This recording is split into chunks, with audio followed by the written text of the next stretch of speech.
ना भूलें। इसके बाद आता है हमारा डेबिट नोट।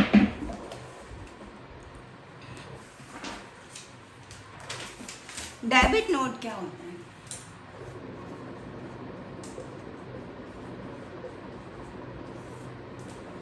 डेबिट नोट होता है जो बायर बनाता है।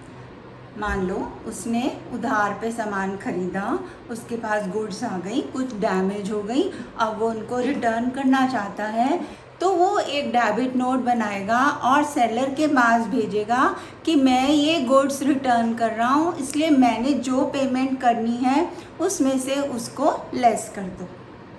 मान लीजिए आप इसी तरह से क्रेडिट नोट इसका उल्टा होता है, वो सेलर बनाता है जब उसे गुड्स रिसीव हो जाती हैं और वो बायर को भेजता है कि हाँ आपका इतना अमाउंट जो है वो मेरे पास क्रेडिट में आ गया।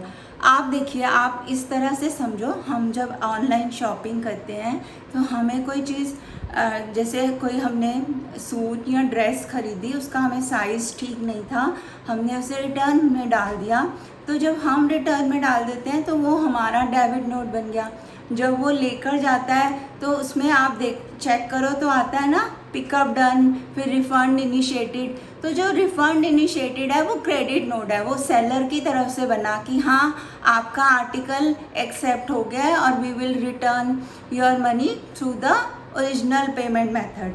अगर स्टोर क्रेडिट्स में जाते हैं तो उसमें डाल देता है क्रेडिट नोट, हो गया ना। और अगर हमारे ओरिजिनल पेमेंट मेथड से वापस आते हैं, मान लो हमने क्रेडिट कार्ड से पेमेंट किया है, तो वो उसके अंदर ही चली जाती है। तो डेबिट नोट और क्रेडिट नोट में देखो, डेबिट नोट बायर ने बनाया और क्रेडिट नोट सेलर ने बनाया।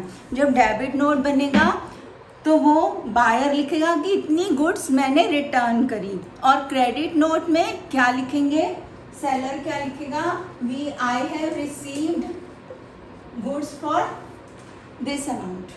तो इसमें जो रिटर्न कर रहा है वो लिखेगा मैंने इतनी गुड्स रिटर्न करी, और इसमें वो सेलर लिखेगा गुड्स रिसीव्ड।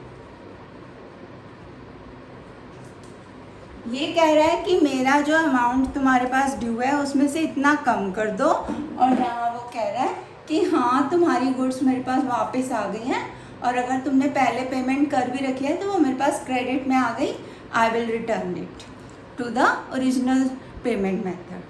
तो आई थिंक आपको ये सब क्लियर हो गया होगा। अब नेक्स्ट क्लास में मिलते हैं जिसमें वाउचर्स के बारे में पढ़ेंगे। तब तक के लिए कीप स्माइलिंग।